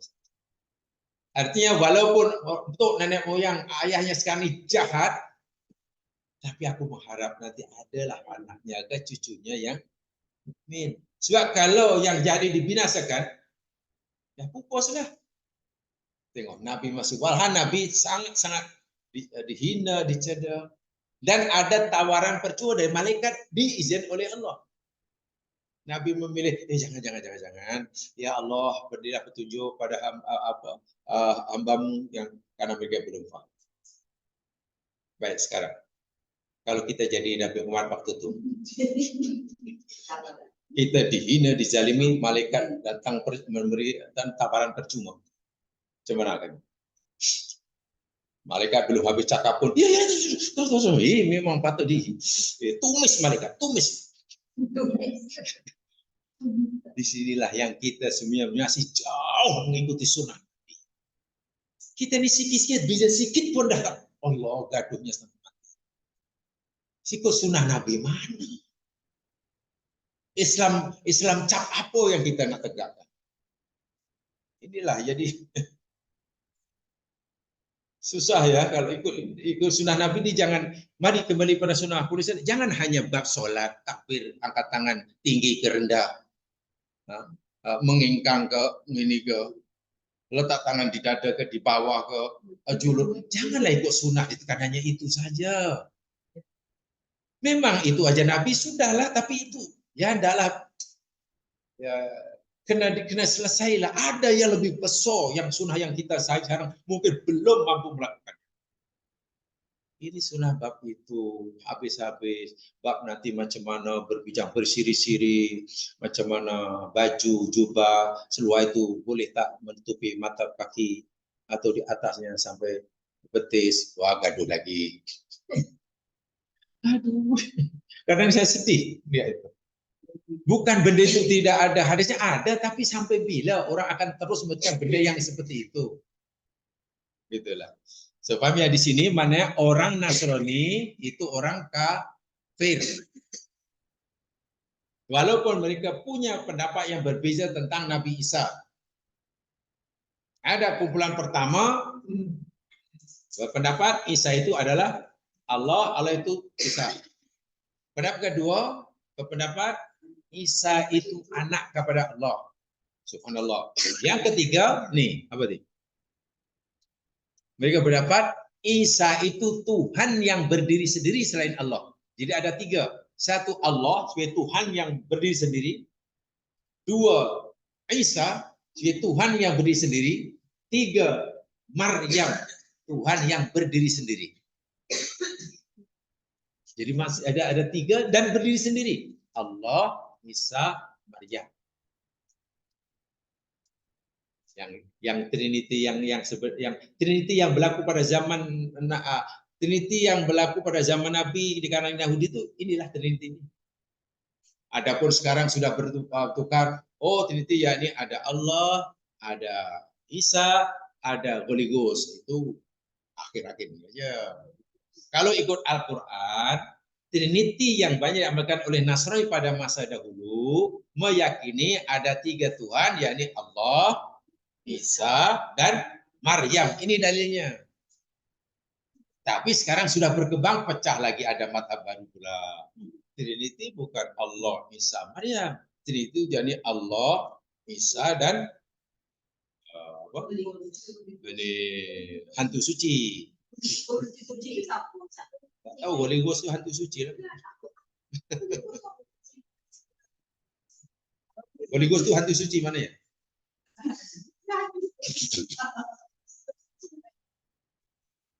Ya, maksud Holy Ghost itu yakni Ruhul Kudus dari Jibril yang menyampaikan kalimat kepada Maryam sehingga Maryam mengandung tanpa bapa.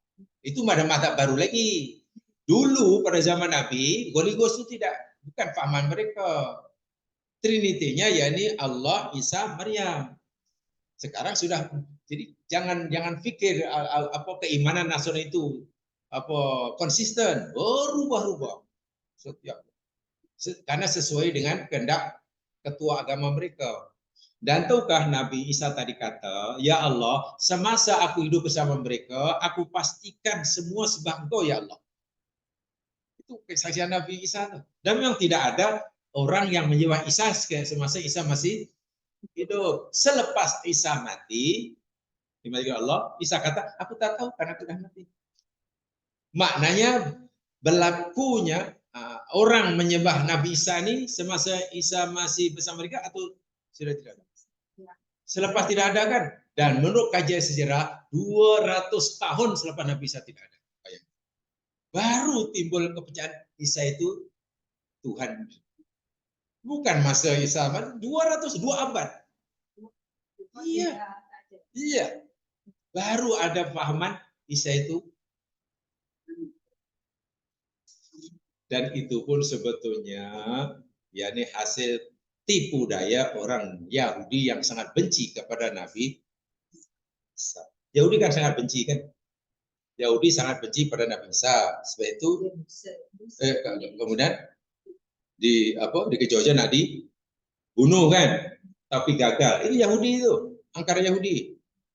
Kenapa benci sangat pada Nabi Isa? Karena lahir Nabi Isa lah yang berjaya mendedahkan kebohongan pada mereka, mengubah Taurat, mengubah itu, mengini kan. Jadi Nabi Isa dianggap sebagai musuh.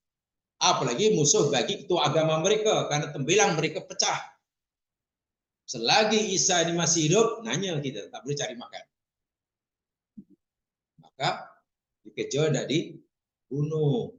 Karena bencinya Yahudi. Sementara pengikut Nabi Isa ini, orang sangat sayang kepada Nabi Isa. Jadi ini dua kumpulan yang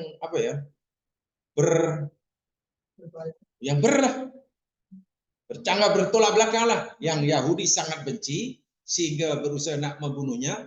Si Nasrani sangat sayang. Nah, oleh Yahudi karena Nabi Isa ini sudah dibunuh dan mereka pikir berjaya bunuh Nabi Isa walaupun sebenarnya gagal kan?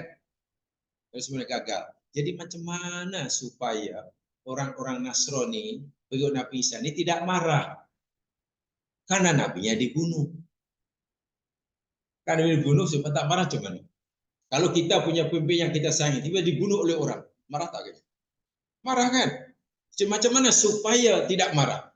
Yahudi ini akhirnya pandai pusing. Jadi Isa, walaupun ya mereka nak membunuh Nabi Isa dan gagal itu sebenarnya karena kebenciannya ya, dibuatlah satu pahaman baru. Nabi Isa ini sebagai anak Tuhan. Kan? Anak Tuhan. Dan Allah sudah berbilion tahun dalam dilema. Dalam dilema ketika Adam melanggar larangan Allah, betul kan? Adam juga melanggar Allah. Lalu Allah adalah dalam dilema. Adam ini berdosa. Aku nak hukum atau aku nak maafkan? Itu dilema Allah kata Yahudi. Kalau aku hukum Adam, aku ini maha pengampun. Tapi kalau aku maafkan, aku ini maha adil. Jadi Allah bingung nak gunakan sifat adilnya Kalau adil, mana Adam kena dihukum kan? Salah.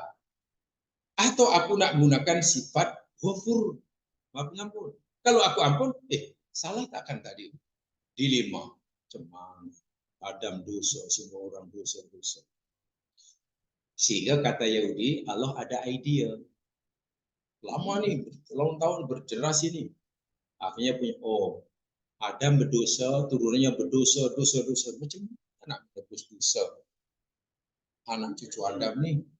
Allah punya idea, kalau begitu aku mesti punya anak. Dan anakku mesti kami antar ke dunia untuk dikurbankan. Untuk menebus dosa-dosa ini. Itu rekaan Yahudi. Jadi Nabi Isa itu anak Tuhan. Yang Tuhan antar, yang Allah antar untuk dibunuh. Tujuannya bagi menebus dosa-dosa warisan daripada Adam. Sebab itu sesiapa yang meyakini Isa itu anak Allah, yang diantar oleh Allah untuk dibunuh bagi menebus dosa-dosa, kehapuslah dosanya. Itu kepercayaan Nasrani. Sehingga Nasrani pun seronok dengan terbunuhnya Isa. Karena dengan meyakini Isa mati dibunuh sebagai anak Tuhan, maknanya dosa-dosa mereka diampuni. Itu sebenarnya kejahatan Yahudi. Dan Nasrani pun makin senang. Dia anak Tuhan. Bagi sayangnya Allah, anak sendiri pun dikorbankan untuk menebus dosa kita. Salah satu cara ketika dalam upacara bila orang masuk ke situ di baiat itu dia dibaptis lah, ya, dibaptis kan. Kalau orang Nasrani dia jadi upacara suci pembaptisan mereka. Satu di hanya keyakinan pokok, mesti meyakini Isa adalah anak Allah yang dikorbankan tujuannya untuk itu keyakinan asas tuh. Kalau itu sudah kini, mana dosa kita bersih. Dosa kita bersih. Itu keyakinan mereka. Walau itu rekaan Yahudi. Kalau tidak, dan Yahudi akan diamuk oleh Nasrani. Dan itu baru muncul 200 tahun selepas Nabi Isa diangkat oleh Allah. Mereka lupa orang-orang yang sebelum itu macam mana, yang kalau dianggap orang lahir itu punya dosa warisan dari Nabi Adam lah. Jadi sebelum Nabi Isa dibunuh itu macam mana dosanya?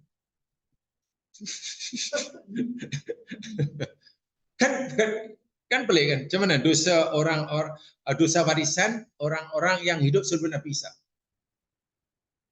Kalaulah Nabi Isa itu mati dibunuh tujuannya untuk menebus, macam mana dosa orang-orang sebelum Nabi Isa? Di situ pun semuanya sudah kacau perkiranya kan. Kemudian kita tanya Nasrani pula, sebab Nasrani yang percaya seperti itu, Yahudi tak percaya. Kalau kita tanya Nasrani, wahai Nasrani, tak payah Nasrani yang ikut-ikutan lah, kalau perlu tanya pada popnya sekali dah. Wahai Tuhan Pop, Anda yakin Isa, Jesus Christ, yakni anak Tuhan yang dibunuh? Iya. Apa tujuannya? Tujuannya yakni untuk menebus dosa-dosa warisan ini. Pasti jawabannya itu kan? Pasti. Tapi itu coba tanya balik. Menurut Anda, wahai Pop, membunuh anak Tuhan itu dosa atau tidak? Orang yang membunuh anak Tuhan dosa atau tidak? Atau enggak kalau kita tanya Pop, jawabannya apa? Membunuh anak Tuhan. Kan Isa itu dia anak Tuhan. Membunuhnya dosa atau tidak? Pasti mereka jawab, dosa. Jangankan membunuh anak Tuhan, membunuh anak kucing pun berdosa. Pasti jawabannya itu. Nanti saya ceritakan kenapa saya cakap itu. Tapi kalau jawab itu kita senang counter balik. Pop, sepatutnya yang berjaya membunuh anak Tuhan bisa itu bukan berdosa, kalau perlu dapat reward, masuk surga nomor 1. Kenapa begitu? Yalah, selagi Nabi Isa tidak mati dibunuh, semua orang masih punya dosa warisan kan. Dengan sebab terbunuhnya Isa, dosa-dosa warisan, mana jasanya sangat besar orang yang berjaya membunuh Isa. Kan begitu kan logiknya. Kalau mau berpikir logik lah. Tapi kenapa malah orang yang membunuh Nabi Isa dianggap berdosa? Sekarang bayangkan kalau Allah beritahu pada kita, wahai manusia, ini anakku, dan aku mau ia dikorbankan, agar supaya dosa-dosa warisan dari kamu dari Adam, aku ampunkan. Tapi ingat, siapa yang membunuhnya kekal dalam neraka. Agak-agak ada yang beriman. Kacau tak cara berfikir mereka? Cara berfikir mesti memang kacau karena tidak ada alasan. Ini pernah saya lihat sendiri dan kami ikuti sendiri karena waktu ada satu acara tahunan, acara wajib tahunan Perhimpunan Mahasiswa Islam itu tahun 79 ke 80 saya lupa.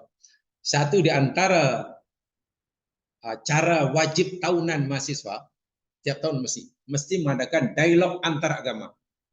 Itu wajib hukumnya kalau di Indonesia. Jadi kita pilih wakil Islam, tentu yang hebat-hebat lah. Lalu berdialog dengan wakil agama apalah. Kalau Hindu-Hindu lah, kalau Kristen-Kristen lah. Kebetulan waktu itu yakni berdialog dengan orang Kristen. Yang wakil Islam yakni Lieutenant Colonel B. Arifin. Ada banyak karangannya itu. B. Arifin ini yakni kalau di Malaysia dipanggil Kagat lah.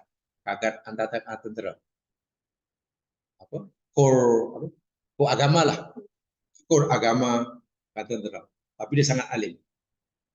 Background di pondok menguasai banyak Injil dalam berbagai bahasa. Itu B. Arifin. Jadi kita datangkan ketua padi pada Australia. Ketua padinya datang berdialog, dihadiri oleh ramai pelajar, Muslim ada, Kristen ada. Dan pada dasar itu pun pakar Injil juga dalam berbagai bahasa. Injil Indonesia paham, Injil Inggris ada, Injil Belanda sampai paham. Ringkas kata dialognya yakni tanya jawab. Mula-mula si padi ini tanyalah apa saja tentang Islam yang mereka pikir tak betul terhadap B. Arifin. Tanya gini. Dijawab dengan semuanya. Puaslah. Dapat jawaban yang betul. Tapi pertanyaan sebenarnya bukan Islam. Kami masih ingat, yang ditanyakan mereka menyalahkan Islam berdasarkan perbuatan orang Islam. Kan tidak adil. Kami nampak Islam itu tak betul. Kata kamu, dosa ini tidak boleh diwariskan. Kata padi itu pada biar. Tapi kenapa dalam agama kamu, pahala boleh dipindah randakan? Ada orang pindahkan pahala. Dia yang ibadah, pahalanya dihadiahkan pada orang. Kenapa? Mana Islam tak betul? Ya, Arifin jawab dengan sederhana. Kamu tanya tentang Islam atau perbuatan orang Islam? Itu perbuatan setengah orang Islam. Jadi janganlah kamu nilai Islam berdasarkan perbuatan orang Islam. Tak adil lah. Islam itu agama yang bersih. Tapi kalau kamu tengok orang Islam tak bersih. Jangan hanya karena setengah orang Islam tak bersih, lalu kamu katakan Islam kotor. Salah satu di antaranya. Setelah wajahnya, tiba giliran B. Arifin tanya kepada Padri ini. Satu di antaranya kan jadi tentang kematian Isa yang dibunuh. Yang saya katakan tadi. Dia masuk neraka yang membunuh anak Tuhan. Gimana sampai masuk surga? Bukankah dengan berjaya membunuh Isa, semua dosa warisan ini sebenarnya dapat hadiah besar. Ya, ringkas kata sebenarnya waktu itu padi bersirak. Wah, ketua padi itu memang kalah teruk lah. Tapi syaratnya sangat ketat dalam diskusi itu. Pelajar, mahasiswa, apapun agamanya, dan ini tidak boleh tidak boleh bersorak, tidak boleh. Ya tenang aja, tengok aja. Jika yang ditanya tak boleh, ya jangan tak benar. Kalau tak boleh, kalau bersorak aja suruh keluar. Sebab debat ilmiah tak boleh ada apa ya? Karena kan yang penonton biasanya tak mampu mengawal emosinya kan. Nah itu bukan debat, itu gaduh. Kalau gaduh cepat balik. Ya, karena tidak menepati syarat yang ditekan oleh Nabi. Debat boleh, tapi jangan sampai meninggal sholat sampai itu sudah. Itu mungkin di negeri kita ini kurang subur berdebat itu karena pesertanya pun belum cukup dewasa. Saya masih ingat dan kesannya luar biasa. Nah, pertanyaan saya tadi, Nabi besar, siapa yang mengkafirkan orang Muslim bila tidak ternyata kekufurannya, maka kembali kepada yang mendo, betul kan? Mana bahaya itu. Sebaliknya, malam yukafir, sesiapa yang tidak mengkafirkan orang yang dinyatakan kafir oleh Allah, maka dia kafir. Oke, Nasrani menurut Al-Quran ini kafir atau kafir kan? Dan ini udah tahu ya, kafir ya atau kafir setengah-setengah? Kafir betul. Tiba-tiba kita tidak meyakini mereka kafir, kita kafir. Paham maksudnya? Itulah siapa yang tidak mengkafirkan orang yang dinyatakan kafir oleh Allah. Jadi kita menyebut katalah apa pendapat kamu Nasrani kafir kan?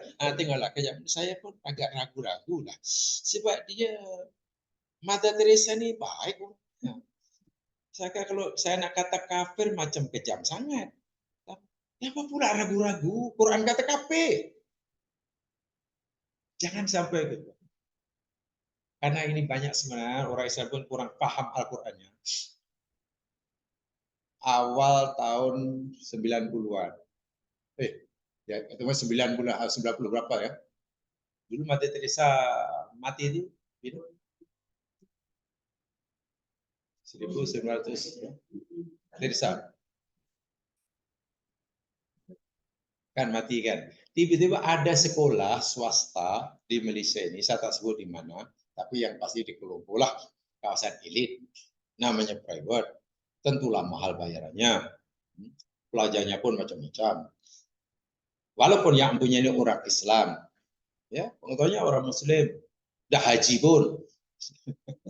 Tapi ya Allah terlalu terbuka, terlalu bebas, terlalu liberal. Sehingga ketika Mother Teresa mati kan mangkat kan Mother Teresa? Mati aja lah ya.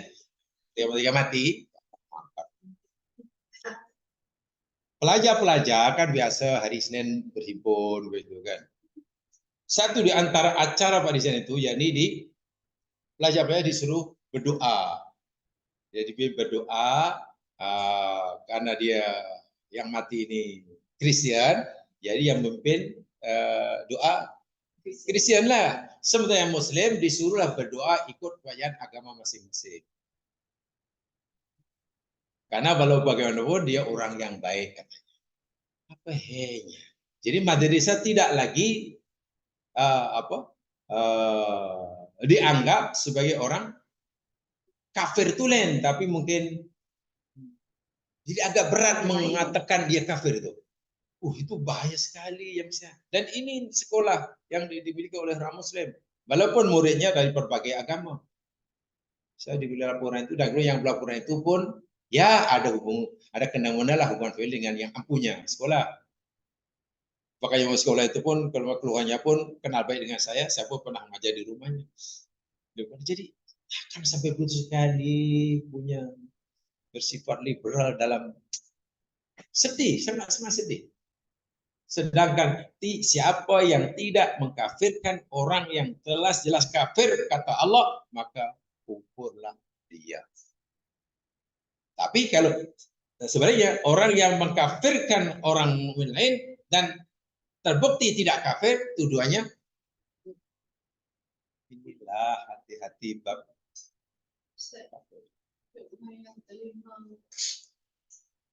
yang liberal berbagai agama masuk dalam kategori yang tadi yang tidak mengkafirkan orang kafir. Beginilah, Buya Hamka pernah beri fatwa pada pertengahan tahun 70-an lah. ketika beliau menjadi Ketua Majelis Ulama Indonesia, Dr. Hamka, yang waktu tengah ramainya Indonesia di bawah Soeharto, kebebasan beragama, atau lebih tepatnya Soeharto punya istilah kerukunan antar umat beragama. Mana umat yang beragama berbagai macam agama mesti rukun bersatu. Apapun agamanya, Muslim ke Hindu ke. Sehingga waktu itu betul-betul terjadi memang khasnya di Solo, tempat kelahiran istri dia, itu ada dalam satu rumah.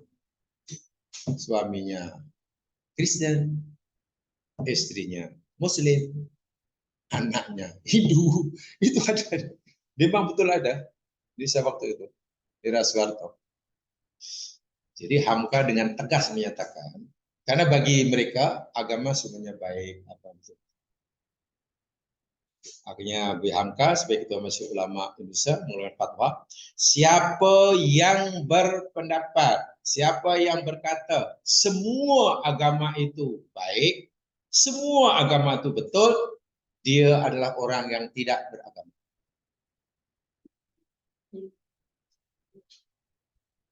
Orang yang berkata semua agama itu baik, itulah orang yang tidak beragama. Baru waktu itu ya, akhirnya orang Islam sudah mulai. Sebab itu arahan kerajaan kemauan kerajaan itu, Muslim ke kafir itu mesti bersatu padu. Tak apa, duduk satu rumah, beri agama tak apa. Dan itu betul khasnya di Solo. Paling banyak. Tahun ya pertengahan 70-an lah kalau tidak salah sebelumnya. Yaitu ya bisa besar itu sebenarnya yang berpuasa sudah besar. Sampai itu sekali. Dan nak menghilangkannya susah, mungkin sekarang masih ada seperti itu. Walaupun tak berani nak misalnya. Bahkan dulu biasa kawin beza agama di Indonesia biasa, boleh ada kerajaan menyediakanlah kemudahannya. Sekarang tidak dibenarkan, tak benarkan. Sebab itu jika mereka nak kawin Muslim dengan Kristen dan kafir apa, mesti lari ke luar negeri. Pasti lari ke luar negeri. Dan masih ramai sekarang. Pokoknya lari ke Kanada biasa. Yang paling banyak. Laki Muslim kawin dengan perempuan Muslim, kawin dengan lari. Karena undang-undang negara belum ada yang melarang secara tegas. Hanya negara tidak lagi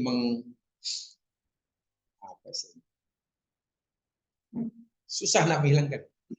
Negara seperti saya itu tiba-tiba diberitahu rakyatnya bahwa agama ini semuanya baik.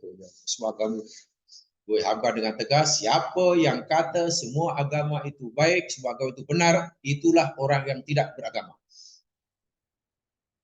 Karena kalau semua agama ini mana orang itu tidak akan mengkafirkan orang kafir kan? Ya, boleh. Jadi adalah batasan-batasan. Toleransi beragama, tolak ansur itu ada pengertiannya. Lebar tolak ansur maknanya bukan jika mereka Christmas kita datang ke gereja, itu bukan toleransi. Bila mereka taipusam, bukan kita ikut pikul kabadi dia. Untuk yang menunjukkan yang kita ini tolak ansur. Toleransi dalam agama ini maknanya begini, kita disuruh, tapi maksudnya bila orang Kristen kata meraihkan hari Natal, Krismas di gereja, orang Islam tak boleh kacau, itu saja. Bukan suruh ambil bagian. Hindu katalah taipusam, nak pikul kawadi 24 jam, nak cucuk pipi dengan jarum, dengan martel, dengan kapak. Sudah, jangan ganggu, jangan. Esok ingat, kalau esok engkau buat Krismas juga, katalah TNB kata, aku padam tekanan rating. Tak boleh. Biarkan, jangan mereka diganggu. Itu saja, itulah toleransi. Tapi kita memilih. Kita baru menunjukkan toleransi kita, tasamu kita langsung, kalau mereka buat menaikkan keagamaan, kita mesti bagian, duduk paling depan. Datang situ meresmikan kalau perlu, dikalungilah bunga seberat 10 kg. Bukan yang besar. Bukan begitu, itu sudah terlajak jauh itu. tidak saling mengganggu. Itulah mana toleransi yang dibenarkan oleh Islam. Yang dalam bahasa Qur'annya mudah. Lakum dinukum. Anda nata, ya silakan. Kami tak akan ganggu. Kami tak akan bom. Orang Islam tak boleh kemudian karena semangat Islam, ada orang sedang tahi pusam, kemudian kita baling bom, tak boleh. Itu dilarang oleh agama Islam. Jangan ganggu itu saja. Bolehlah menteri. Ya. Nah itu pasal vote, pasal undi, itu masalahnya. Jadi bila dua agama sudah dijual untuk undi, kacau. Bahkan ada kawan yang sangat keras mengatakan, agama ini bila sudah dipegang dan diamalkan oleh orang politik yang tidak berjawab, hancur. Ya, ada kawan yang tegas mengatakan, tahu tak Syekh? Agama Islam ini bila sudah di tangan ahli politik, hancur. Itulah kehancuran. Karena mereka akan menghalalkan tindakan politiknya dengan dalil agama. Kalau dalam bahasa kasurnya, bahasa orang awam, menunggang agama. Itu bahaya, sangat bahaya sungguh. Sangat bahaya. Sebab, ya karena itulah yang jadi matlamat objektifnya undi. Sebab itu bila sudah tidak berpolitik, tak kisah lagi. Tapi kalau masuk politik, mesti lagi lagi. Juga undi itu harganya, seakan-akan melebihi harga surga. Seharga-harga undi itu lebih mahal daripada surga. Itu bahaya akhir. Fitnah akhir zaman itu itulah yang paling berat. Sangat-sangat. Kalau macam ini, kalau tak boleh, agama kata tak boleh, tapi kalau kami tak buat, tak dapat undi. Macam mana? Macam mana? Kalau kita jadi ahli politik, hanyut ya maksudnya. Jadi sudah orang paling liberal sebenarnya orang politik. Ya, itu paling liberal. Tapi dikatakan orang liberal, tak nak. Paling liberal orang politik. Paling liberal. Sehingga apa saja menghalalkan segala cara kan untuk capai matlamat, menghalalkan segala. Itu Allah Akbar. Baik, itulah jemaah sekalian, lagi satu hadis betapa mahalnya kalimat la ilaha illallah.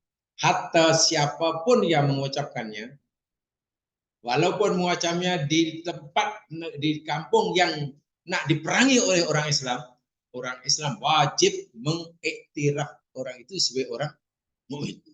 Sampai sekali. Apatah lagi orang ini mengucapkannya di negeri Islam, masih sholat, zakat, pergi haji. Tiba-tiba di pelajaran itu lagi bahaya itu. Maknanya ayat Quran hadis Nabi sudah banyak dilanggar. Dan punca masalah dunia ini bila Quran hadis sudah dilanggar. Pasti. Bagi saya itu masalah lebih serius, sangat-sangat serius. Lebih serius daripada sekadar yalah walaupun semuanya kena berbetulkan kan. Tapi kesannya yang ini sama saya bilang kan, lebih serius daripada masalah usolli atau tidak. Ini usolli, ini tidak, itu gaduh. Ya sampai bila tak selesai karena dulu ulama dahulu pun tak selesai, kenapa sekarang? Ya pilih sajalah apa yang Anda yakini benar sudah. Maknanya jangan terus ada masalah lebih besar dan impaknya sangat dahsyat jika tidak diatasi. Jadi akhirnya nanti kita hanya akan berpusing di situ aja. Yang begitu orang buat pikir benda yang sebenarnya sangat kecil tapi terabaikan benda yang lebih besar. Itu fitnah ya. Fitnah bisa. Baik, mudah-mudahan memberikan manfaat bisa menyampaikan. Alhamdulillah sama kurang lebih maafkan. Subhanallahumma bihamdika asyhadu an la ilaha illa anta astaghfiruka wa atubu ilaik.